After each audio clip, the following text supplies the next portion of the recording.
Boa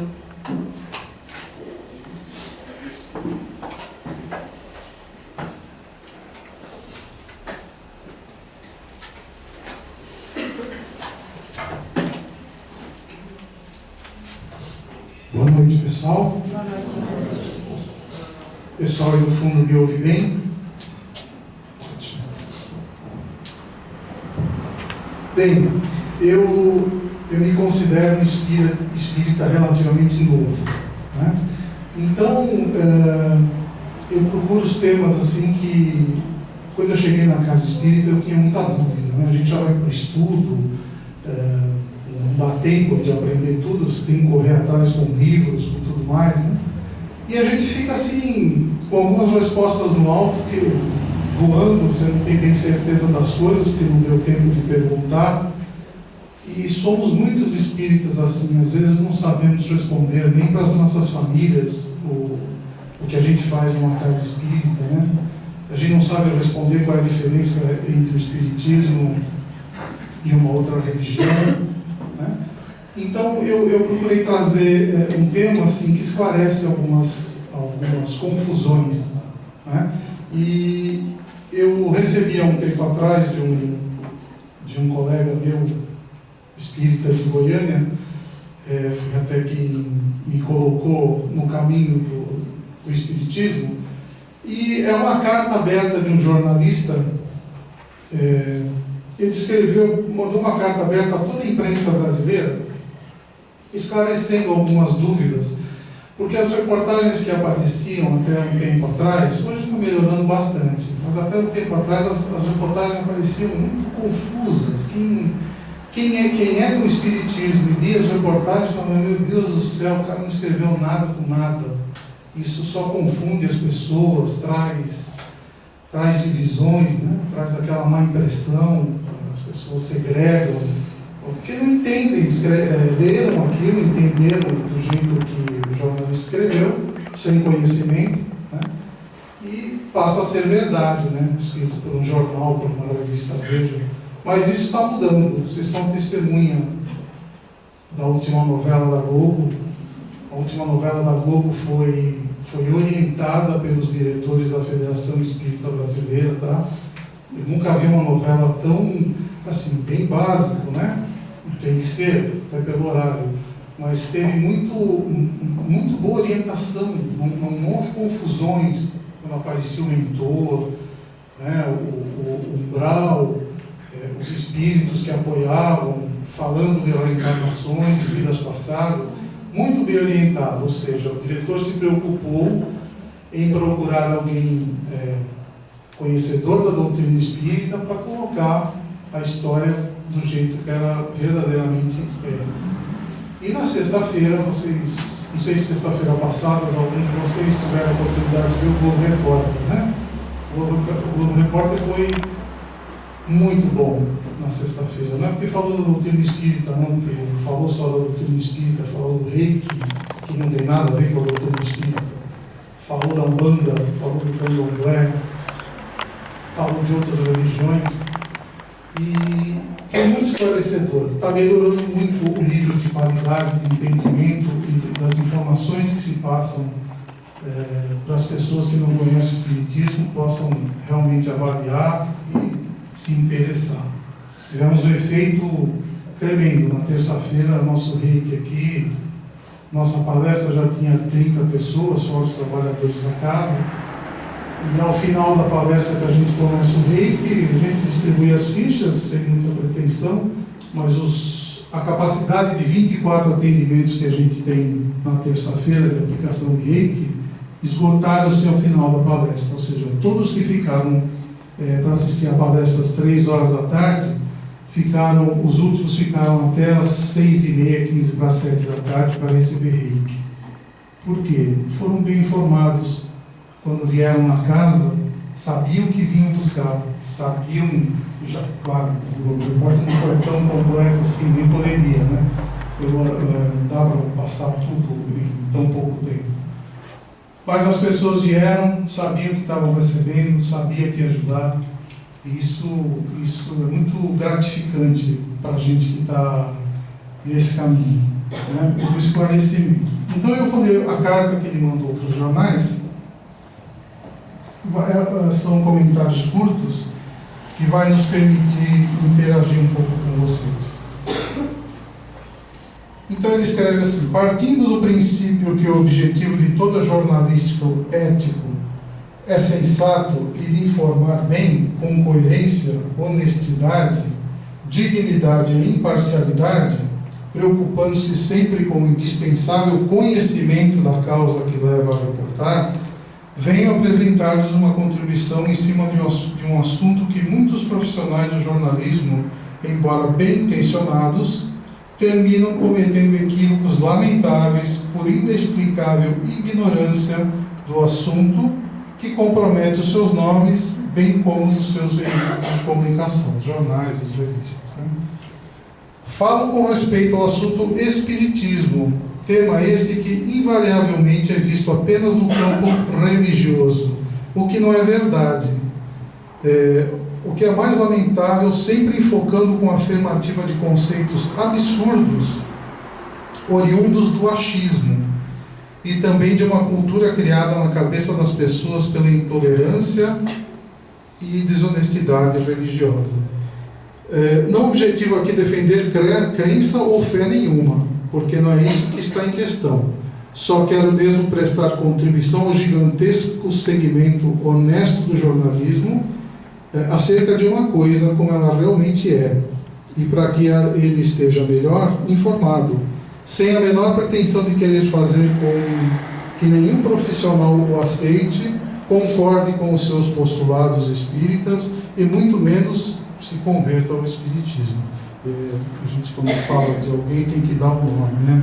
O nome dele é Alamar Regis Carvalho, da Redivisão, tá? Que é um analista de sistema no espírito. Então ele coloca, então vamos colocar os pingos nos is nos assuntos que são polêmicos não, que são confundidos pela maioria do público. Primeiro, espiritismo não é igreja, não é gente. Em princípio, diz ele, corrijam a conceituação inicial. Espiritismo não é religião. Espiritismo é doutrina filosófica. Ele não veio ao mundo com objetivo nenhum de ser religião. Trata-se de uma doutrina filosófica com base calcada na racionalidade, na lógica e na razão, apenas com consequências religiosas. Haja visto que os seus adeptos ficam livres da submissão a qualquer religião.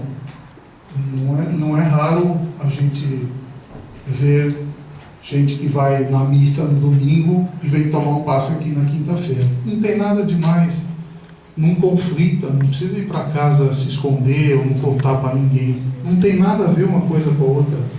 Você pode fazer as duas coisas se você quiser. Okay? Por não serem obrigados a coisa nenhuma, nem serem proibidos de nada. Há centros espíritas que se portam como se fossem igrejas. Isso é verdade. O meio espírita não é perfeito não, gente. E nossa casa também deve ter as suas imperfeições, com certeza. Mas a gente tenta primar por esse universalismo e fugir desse dogmatismo que tanto nos cansou nas outras religiões, né? E não é crítica. Aquilo não servia mais para nós, queríamos um pouco mais, né? E a doutrina espírita veio preencher esse espaço. Então, há centros espíritas que se portam como se fossem igrejas. Mas isso é produto da concepção equivocada de seus dirigentes, que ainda sentem a necessidade da rezação, em que pese o espiritismo ser algo muito acima disso. Outro item. Não existe kardecismo. Não existe, gente. Existe espiritismo. O jornalista equivocado costuma utilizar-se da expressão kardecismo para identificar algo que ele imagina ser uma ramificação do espiritismo. Ou seja, é uma ala do espiritismo, do kardecismo. Achando que espiritismo é um montão de coisas que existe por aí, quando na realidade não é. A palavra espiritismo foi criada ou inventada, como queiram, pelo Sr. Allan Kardec, exclusivamente para denominar a doutrina nova que foi trazida ao mundo por iniciativa de espíritos.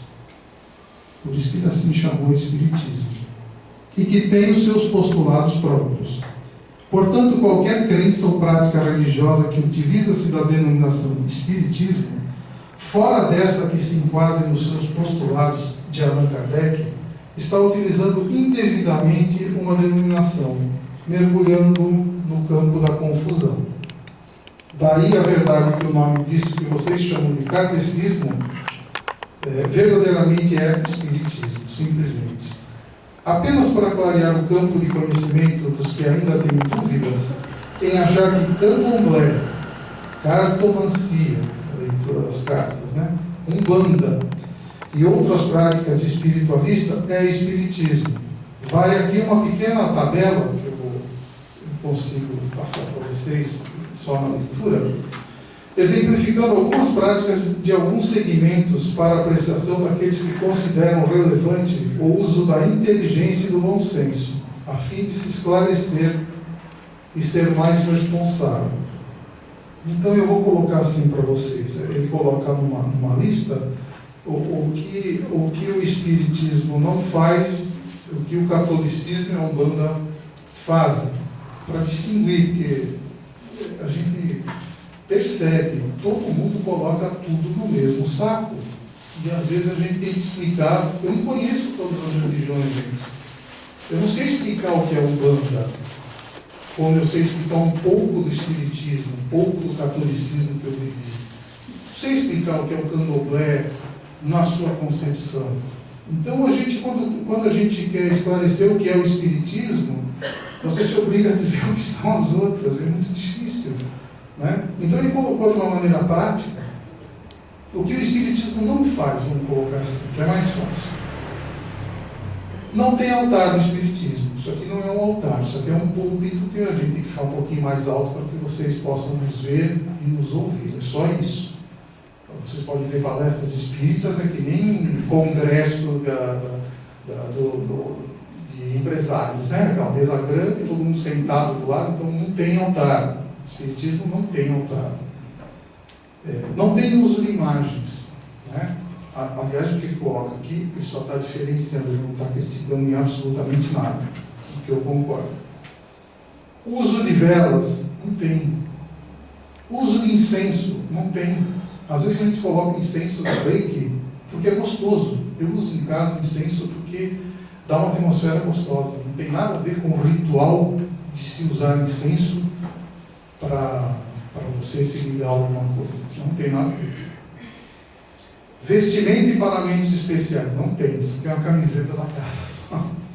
Nós não temos, né, todas aquelas vestimentas que outros cultos têm.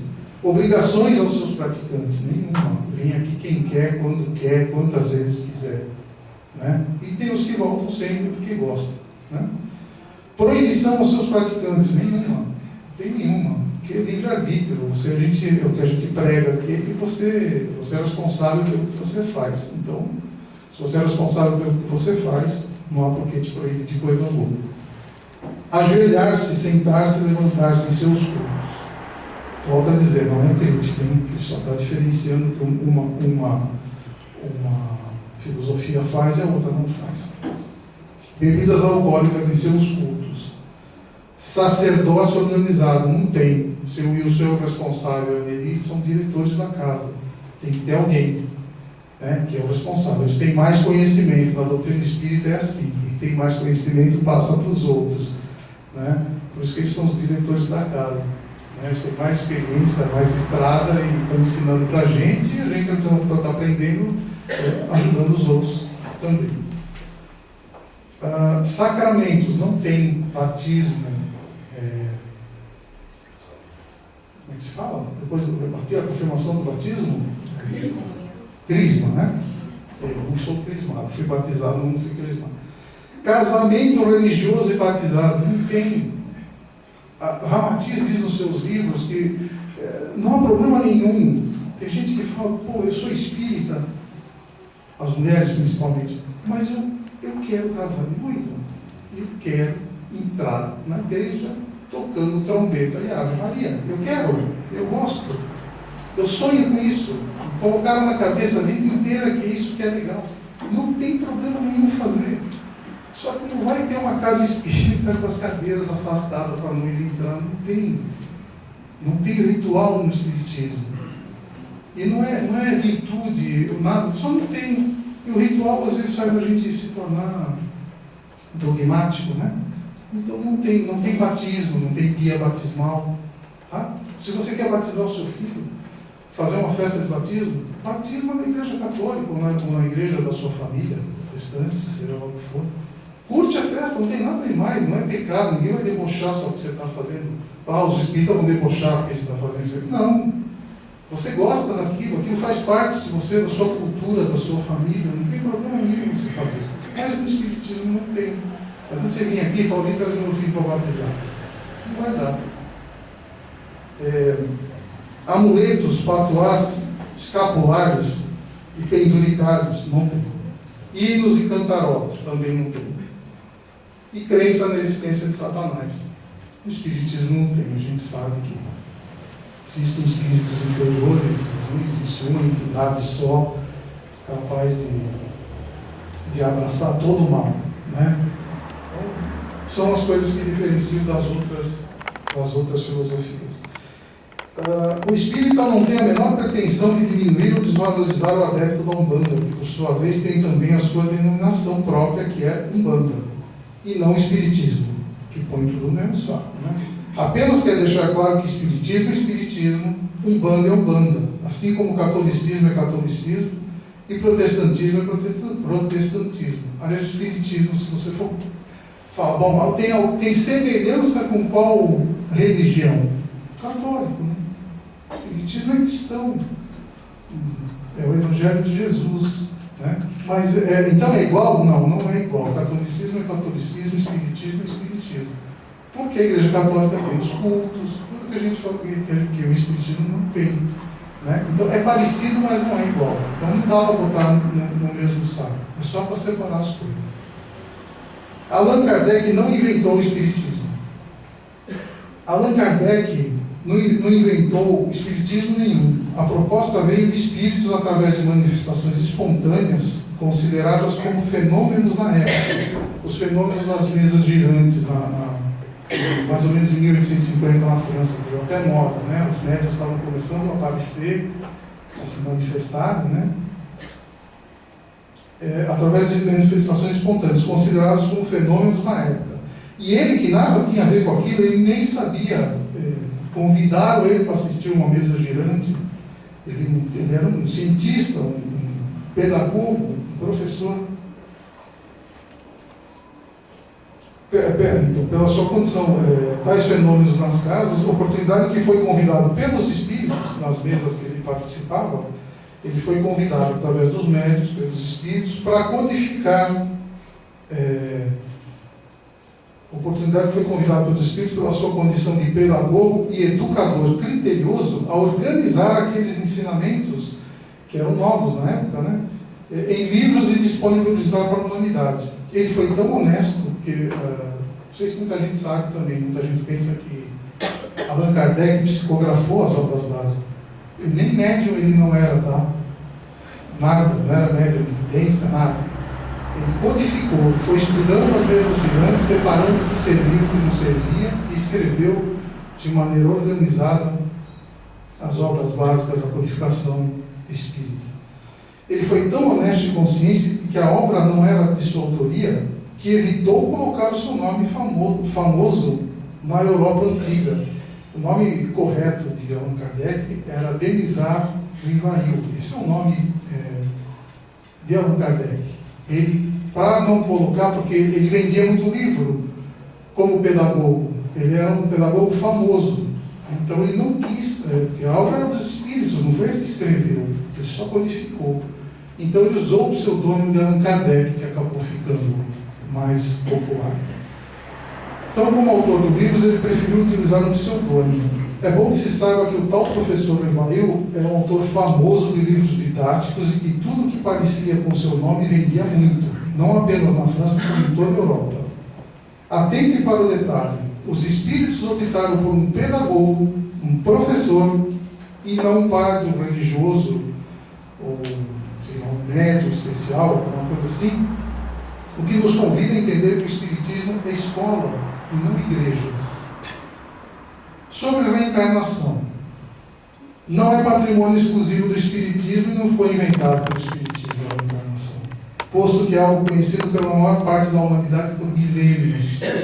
Já se sabe de reencarnação, se fala de reencarnação há 5.000 anos antes de Cristo.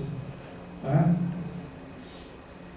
Então não é patrimônio do Espiritismo, posto que algo é conhecido pela maior parte da humanidade. E o Espiritismo tem apenas 151 anos. O espírita, depois de estudar a reencarnação, não crê na reencarnação. Ele passa a saber da reencarnação. É bem diferente. Exemplificando, você crê que a lua existe, ou você sabe que ela existe? Tu sabe, tu está vendo? Né? Você pode provar. Afinal, você pode ver e comprovar, inclusive cientificamente. Não é? Portanto, a afirmativa de que os espíritas creem na reencarnação é infantil e sem sentido. Né? Porque a gente que trabalha no caso espírita, ou a gente sabe que isso existe, ou então está todo louco, né? Numa mesa mediúnica, brincando de alguma coisa. Né? E a gente sabe que isso não é verdade. Tanta ajuda, tanta comunicação, nesses 151 anos de espiritismo codificado, é mais do que provado. E aqui mais para frente ele coloca algumas colocações científicas também. Sobre a mediunidade, também não é patrimônio exclusivo, nem foi inventado pelo Espiritismo. É uma faculdade humana normal e independente de crença religiosa, já que a pessoa pode possuí-la com maior ou menor intensidade. Acredite ou não. O Espiritismo apenas se dispõe a estudá-la, educar e disciplinar as pessoas que a possuem, a mediunidade, para que o seu uso possa ser benéfico a ela e aos outros, absolutamente dentro dos elementares padrões de moralidade. Mediunidade fora da moralidade está arrumando para as suas vidas posteriores. Né? Segundo os postulados espíritas, ela não deve ser comercializada nunca e deve ser utilizada gratuitamente. Todavia, é praticada comercialmente em alguns lugares do mundo por pessoas que são médios, inclusive honestas, mas não sabem sobre o Espiritismo, numa comprovação de que ela existe fora do meio espírita. É verdade. Os médios em outros países não consultam, vivem disso, e são pessoas honestas, fazem o bem, mas não conhecem nada da codificação. Né? Se acham especiais, é a concepção que ele tem, ninguém ensinou para ele não estudou, então ele entende que aquilo é um dom que ele tem. Né? Mediunidade nunca foi dom, mediunidade é faculdade, que muitos de nós temos. Né? Então as pessoas usam a mediunidade para ajudar outras pessoas, mas entendem que tem um consultório, uma coisa assim, e está disponibilizando do seu tempo e pode ou deve cobrar. Isso também é inquestionável, isso é questão de cada um, não é isso que está em questão aqui. Tá? Recomenda a prática da caridade. Me perdi, desculpe. Segundo os postulados espíritas, ela não deve ser comercializada nunca. Qualquer afirmativa do tipo que alguém tem mediunidade e precisa desenvolver é vinda de pessoas inconsequentes, mesmo algumas que se autorrotulam espíritas, posto que o Espiritismo propõe que a faculdade deve ser educada e não desenvolvida. Muita gente chega na nossa casa e fala: olha, eu fui orientado, me disseram que eu tenho que desenvolver a minha mediunidade. Isso é outra confusão feita, né? Por alguns espíritas até. A mediunidade não se desenvolve, a mediunidade se desenvolve sozinha. Tanto é que os que chegam na casa falam: ó, falei com a minha avó hoje à noite no sonho, estou vendo uma sombra atrás de você, eu acordo de noite e tem uma pessoa no pé da minha cama, né? Eu ouço vozes, eu vejo as pessoas, eu vejo aura. Isso é uma faculdade mediúnica que ele tem. Então, isso vai se desenvolvendo ao longo da sua vida e vai chegando num ponto que começa se você não sabe do que se trata, começa a ficar confuso para a pessoa lidar com aquilo. Então, a mediunidade não se desenvolve, a mediunidade se educa. Onde é que se educa a mediunidade? Num centro espírita, com pessoas experientes, com outros médiuns que já estão educados, sabem como encaminhar as entidades, né? Dar uma explicação para esses novos médiuns que chegam, do que ele é portador dessa faculdade, que ela deve ser exercida somente para o bem, que aquilo não é um castigo, que ele não é escolhido, que ele não tem dom nenhum, que ele não vai salvar o mundo, tudo isso. É só para desenvolver, que vem naturalmente, e numa casa espírita se educa, como se lida com a mediunidade. Isso se aprende dentro de uma casa espírita, dentro de uma egrégora de proteção, para que ela seja bem usada somente para a caridade a favor do próximo. Sobre o caráter do centro espírita. É um local que deve atuar como escola e não como igreja. A sua proposta é de estudos, sobretudo da matéria que trata da reforma íntima das pessoas, dando ciência do papel de cada um de nós na Terra, da nossa razão de existir enquanto criaturas úteis ao nosso próximo, esclarecimento da nossa condição espiritual no presente e no futuro, e principalmente da nossa conduta moral. Recomenda a prática da caridade, sim, mas de forma ampla no sentido de orientar e informar aos outros sobre os meios de libertação dos conflitos, das amarguras, das incompreensões e do sofrimento em si. E não esse entendimento estreito de que a caridade se resume apenas a dar um prato de sopa ou roupas usadas para os pobres, para qualificar o doador como bonzinho. A gente mesmo tem que se policiar aqui, viu? Quando a gente começa a vir a fazer a sopa, a gente vive convidando vocês. No primeiro sábado você já acha que está salvo, está tudo pago, você virou anjo, e agora as coisas não é bem assim, não. A caridade é um pouquinho mais do que isso. Sobre o que é a reencarnação, de quem? Recentemente vimos um jornalista afirmar nas páginas da Veja que os espíritos juram que fulano é a reencarnação de ciclano, o que constitui um absurdo. Em princípio, espírita não adota jura nenhum, esta daí. Segundo, que não consta da atividade espírita a preocupação de quem é a reencarnação, uma vez que esta discussão é irrelevante, não tem razão nenhuma, não acrescenta absolutamente nada na proposta espírita para a criatura humana, em que pese alguns espíritas, apenas alguns, se ocuparem com esse tipo de discussão. Falar em quem é, ou talvez possa ser a reencarnação de quem, é conversa amena de momentos de descontração de espíritas, apenas em nível de curiosidade ou especulação. Jamais tema de estudo sério da casa espírita. Nossas aulas da Reforma Íntima na segunda-feira, nós fizemos vários exercícios disso. Então, não há uma preocupação da doutrina espírita em saber se você foi um rei, uma rainha, uma coisa assim. Né? A gente percebe, e através de algumas comunicações mediúnicas, que espíritos de luz encarnaram em várias posições, em várias épocas, trazendo para cada época praticamente a mesma mensagem. À medida que a humanidade evolui, esses espíritos vão reencarnar, são os espíritos de luz que nos ajudam no progresso do nosso planeta. Né?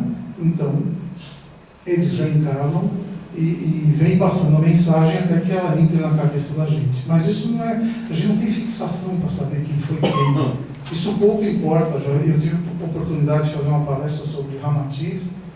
Citei algumas encarnações que é colocada nos livros, não por ele, por outras pessoas, mas que é possível. Dentro da proposta de Ramatiz, você vê que existe uma coerência dessas pessoas que encarnaram e que pode ter sido mesmo a reencarnação de um espírito de luz como Ramatiz. Ainda que possam existir em alguns locais de estudos mais profundos e pesquisas espíritas interesses em trabalhar questões de reencarnação, os estudiosos apenas sugerem que fulano possa ser a reencarnação de alguém, mas nunca afirmam. Tá? Na doutrina espírita.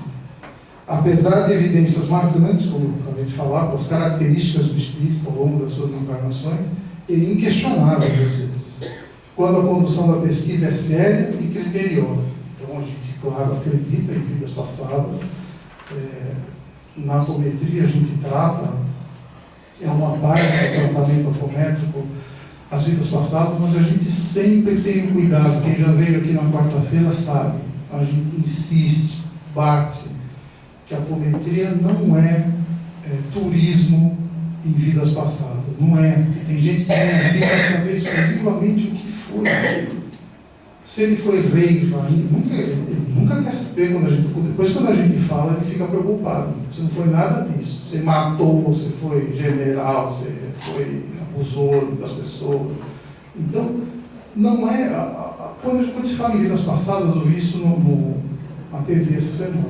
Um terapeuta de vidas passadas. O terapeuta, quando fala, e a gente aqui na apometria, quando trata de vidas passadas, a gente mostra o que a gente fez no passado e o que a gente ainda não corrigiu. O propósito da gente comentar sobre uma vida passada sua na apometria é para que você entenda que você está reincidindo no mesmo problema há várias encarnações.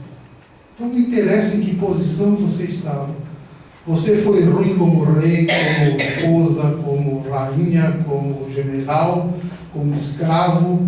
Você foi egoísta em todas essas situações, né? Ou maltratou em todas essas encarnações.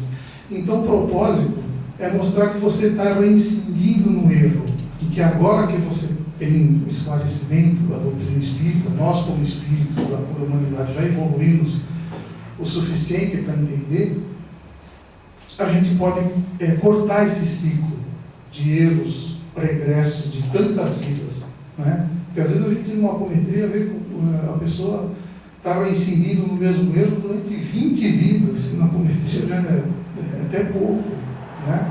Mas aparece, a gente insiste no erro. Então, quando se fala em vida passada para vocês, é só para vocês terem a ciência de não repetir mais o erro e não fazer comentário para você levar para casa e ficar com aquilo na cabeça, né?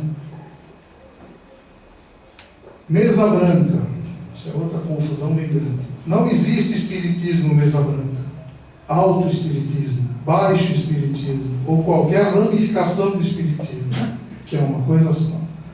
O hábito de forrar mesas com toalhas de cor branca na maioria dos centros espíritas nada mais é do que um hábito de alguns espíritas. Uns talvez achando que a cor branca da toalha ou das roupas das pessoas tem algum significado virtuoso. Então, precisa vir na palestra ou no centro espírita de branco, de calça branca, de sapato branco. Não precisa, não tem nada a ver. O espiritismo não prega isso. Nunca pediu, não tem um livro que fala para você vir dessa maneira. Bom, mas eu vi, eu já fui em algumas casas, alguns lugares, eu vi, o cara gosta. Não tem problema nenhum, mas não é prática, tá? Não existe essa orientação no espiritismo. Muito pelo contrário, seria preferível utilizar toalhas de outras cores, posto que tecidos em cor branca têm maior facilidade de sujar, né? Na nossa casa nós temos toalhas na mesa, mas elas são de renda e são simplesmente para cobrir os tampos que são de vidro. Então, não tem nenhuma conotação de mesa branca nas nossas mesas mediúnicas, tá? Elas existem toalhas, mas não é com essa prevenção. Terapia de vidas passadas, eu falo um pouquinho mais aqui. Não é procedimento espírita em que pese ser recomendado em alguns casos, porém em consultórios de profissionais especializados, geralmente psicólogos ou médicos. É fato, existe, é comprovado, tem resultados cientificamente respaldados, mas não é prática espírita ficar cuidando de vida passada, tá? Aparece em alguns tratamentos, mas não é o foco principal, nunca é. Sucessor de Chico Xavier, isso nunca existiu no espiritismo, em que pese vários jornalistas terem colocado em matérias diversas quando Chico Xavier morreu, e ainda repetem, talvez querendo estabelecer alguma comparação do espiritismo com a Igreja Católica, por exemplo, que tem sucessores dos papas quando morrem. Chico Xavier nunca foi uma espécie de papa. Ele nunca se intitulou dessa maneira. É a gente que fica endeusando essas coisas. De cardeal ou de qualquer autoridade eclesiástica dentro do movimento espírita. Divaldo Pereira Franco nunca foi sucessor de Chico Xavier, nem quer, nunca teve essa pretensão. Ninguém no movimento espírita fala nisso, que é coisa apenas de páginas de revistas desinformadas sobre o que verdadeiramente é o espiritismo, que se confunde, no geral, em sua relação com a ciência. Agora, para terminar, faz parte da formação espírita a seguinte recomendação. Olha que interessante, para você ver como a gente é fé raciocinada. A gente muda se tiver que mudar, a gente não está preso. Não é porque o Allan Kardec escreveu as obras básicas há 150 anos, por isso se chamam obras básicas. Não está tudo encerrado lá. Aquilo é o pilar para a gente ir desenvolvendo depois. Né? Então não é aquilo se encerrou. Tem gente, tem espírita que acha que a codificação é aquela, não muda, a gente não pode mexer, não pode fazer nada. Eu não penso assim. Então a sua relação com a ciência. Se um dia a ciência comprovar que o espiritismo está errado em algum ponto, cumpre aos espíritas abandonarem imediatamente o ponto equivocado e seguirem a orientação da ciência. Assim como, acho que foi Galileu, né? Que mostrou que a Terra que girava em torno do Sol e não o contrário, né? Como se afirmava a igreja naquele momento, ele teve que mudar de postura, senão ele ia morrer. Né? Até que se provou que o nosso planeta simplesmente é uma coisa desse tamanho e rodava em volta do Sol. Passou a se acreditar. Né? Provou-se que a Terra era redonda, todo mundo pensava que era um quadrado, quem caía na ponta caía na cachoeira e morria. Né? Aí quando se mostrou por A mais B que a Terra era redonda, todo mundo acreditou, mudou-se a postura. Então é assim que se faz o espiritismo. A gente está tendo ciência e espiritismo andam paralelos, um complementa o outro. E se a ciência consegue provar algumas práticas do espiritismo que são erradas, é obrigação de nós espíritas mudarmos e acompanhar a ciência. E a ciência também estuda o espiritismo, porque o espiritismo oferece uma série de fenômenos a serem que ainda estão inexplicados, né? Que o próprio Globo Repórter mostrou na sexta-feira. Graças a Deus a gente já vê os médicos na sexta-feira no Globo Repórter, não tem mais vergonha nenhuma de dizer a pessoa tinha um câncer e ele sumiu. E qual é a explicação do repórter perguntar? Eu não sei explicar, mas o que interessa é que essa pessoa foi curada, graças a Deus. Né? Eles não têm mais vergonha, já não desmentem, não criticam, né? Não acham crendice, nada mesmo. Tanto é que estão estudando esses fenômenos para já conseguir dar alguma explicação científica que em muito pouco tempo a gente vai ter, se Deus quiser. Aqui ele fala um pouquinho mais. Medicina e espiritualidade. Alguns médicos tradicionalmente sempre afirmaram que os problemas de saúde das pessoas nada têm a ver com problemas espirituais, porque estes se resumem a crendices. Isso era até pouco tempo atrás. Hoje existe um curso de medicina e espiritualidade, cadeira obrigatória, não é mais opcional. Cadeira obrigatória na formação dos médicos da Escola Paulista de Medicina da USP. Tá? Oficial dentro da USP. A maior universidade do país, onde estão estudando esses questionamentos que alguns continuam a dizer que são crendices. Em nível de informação, sugerimos que os jornalistas se interessem em reportar sobre esse assunto, sobre essas pesquisas, né, que já estão acontecendo na USP, sem que vá aqui a menor intenção de querer converter ninguém. E para finalizar, ele termina: diante do exposto, sugerimos que os grandes veículos de comunicação de massa, obviamente comprometidos com a credibilidade de seus nomes, repassem esses esclarecimentos aos seus profissionais de jornalismo, não necessariamente para que eles sejam simpáticos à ideia espírita, longe disso, já que ninguém é obrigado a aceitar coisa nenhuma, mas para, pelo menos, não comprometerem as suas honorabilidades, dizendo leviandades e até se expondo, reportando um assunto do qual não entendem. Então, gente, eu tinha todas essas dúvidas quando entrei para o Espiritismo. Sei que muitas pessoas que estão chegando na casa também chegaram como eu, não tinham noção nenhuma do Espiritismo, não teve tempo, não teve oportunidade de estudar a codificação, mas possamos refletir um pouco mais sobre essas coisas, para que a gente possa esclarecer as pessoas. O Espiritismo está tendo uma oportunidade fantástica nessa era, de ser expandido, de ser esclarecido. E nós que já estamos dentro de uma casa espírita, podemos contribuir com isso, sem segregar religião nenhuma, mais uma vez, nenhuma. Mas podemos falar com um pouquinho mais de propriedade do que a reencarnação, a diferença entre um culto e o outro, não colocar as coisas tudo no mesmo saco, né? Para que a gente possa esclarecer as pessoas, para que elas possam vir, como a casa está lotada, está chegando mais gente a cada dia. Né? Por quê? São gente que estão começando a acreditar, estão vendo a reportagem, eu vi na Globo, eu vi a novela, alguma coisa tem. Aí você chega aqui, começa a estudar, faz o curso de segunda-feira, os que se interessam vão para frente e passam a trabalhar nas mesas mediúnicas, a ajudar o próximo, a entender o que é realmente caridade, né? E assim vai. Então, que possamos nós ser um desses veículos, né, de esclarecimento para as pessoas que não conhecem as distinções entre o Espiritismo e as demais correntes filosóficas. Ok? Obrigado. Boa noite para vocês.